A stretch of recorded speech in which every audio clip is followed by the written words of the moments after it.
only when we actually get to see it in the lectionary. It is one of the most tender and gracious texts, I think, in all of Scripture. We turn to it in times of difficulty, grief, sorrow, pain. In it, we are reminded that God is with us, ever present, even in our darkest moments. But this psalm is not simply a source of comfort. Its teachings are profound and should not be overlooked as mere consolation. So I want us to ask, what if we really lived Psalm 23? It doesn't sugarcoat life. It acknowledges fear, enemies, and darkness.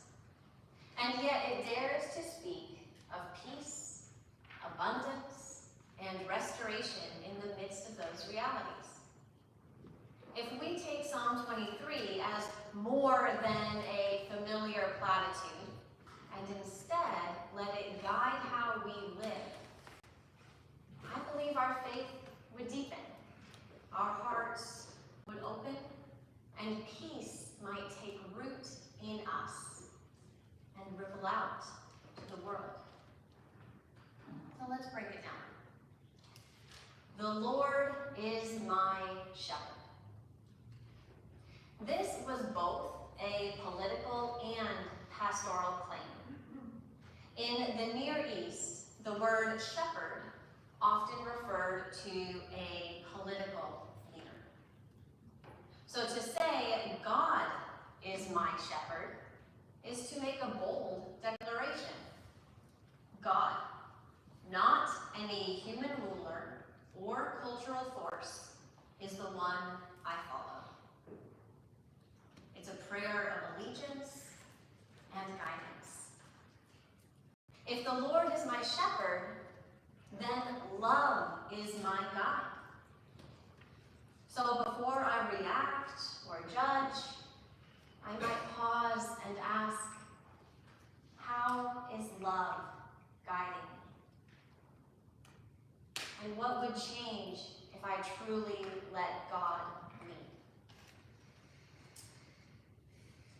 I shall not want. What does a life without want look like? This verse might challenge our consumer habits, sure, but also something deeper. It invites us to examine what we want from others, our expectations, our judgments, our wanting to be right. St. Francis spoke of the poverty of opinions, of freedom from needing to dominate or impress, to be the smartest person in the room.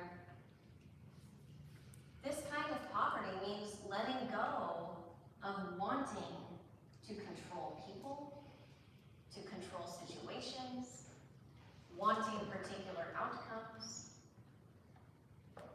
What if we live without wanting people or circumstances to be different than they are? What kind of freedom might that bring?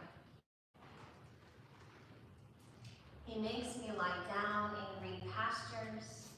He leads me beside still waters. He revives my soul. What does restoration really look like? In a world driven by hustle, ambition, and exhaustion, these verses offer a vision of holy rest. The grass doesn't earn the rain. The pastures don't strive to be greener. They simply are, nurtured by God. And we too are sustained by grace, not merit. Our souls are revived not by achievement, but by God's unearned, unconditional love. God's love grows in us so that we may nurture the ecosystem we are in? What might it look like to let go of striving and dwell in that nurtured stillness? Though I walk through the valley of the shadow of death. This can also be translated simply as darkest valley.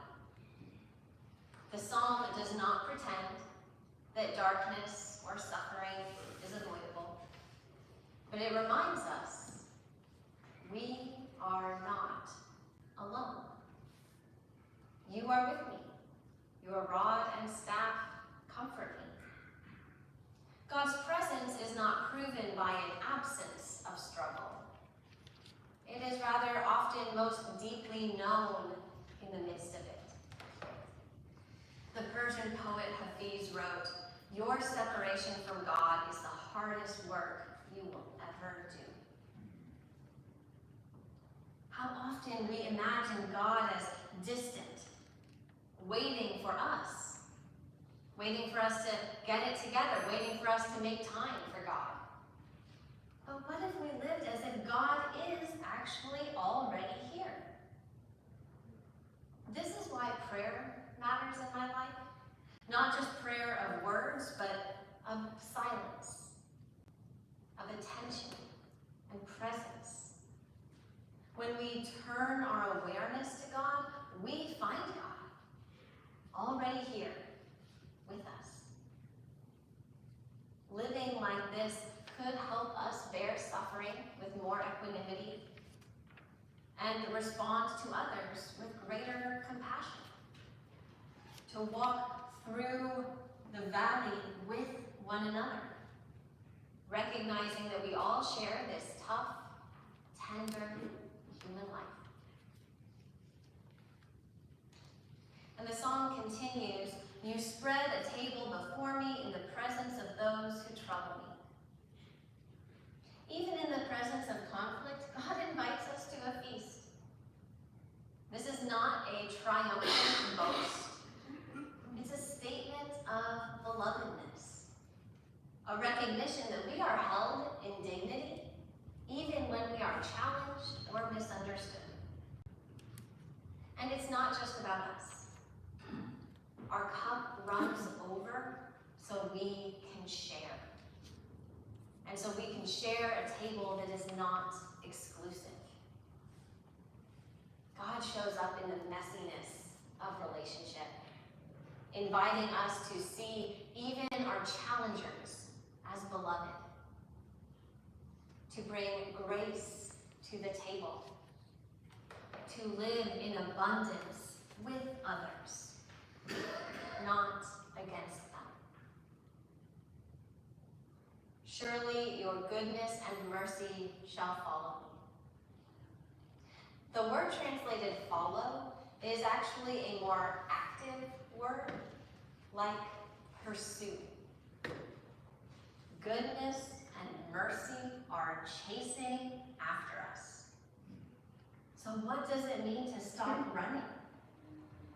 To stop chasing the next success, the next solution, the next identity that might finally prove we're worthy. What if we let goodness catch us? Let mercy find us in our real, messy lives. And we rest here. To dwell with God is to know that we are already enough, already loved, already at home. Our opening hymn said that so beautifully, like a child at home. If we lived Psalm 23, if we stopped waiting for people or situations to be different and instead trusted that God is present, if we stopped running and let goodness and mercy catch us, if we rested in God's tenderness and let ourselves be nurtured, and let love guide us and grow through us, what might our lives look like then? Maybe we would walk with more peace. Maybe we would speak with more compassion. And maybe we would listen with more love. Maybe we would become signs of God's presence to one another. Reminders that no one walks alone, and love is always near. So let us dare to live Psalm 23. Keep it in your mind and heart this week. Let it shape our habits and our hopes, our relationships and our reactions, and let it root us in God's love.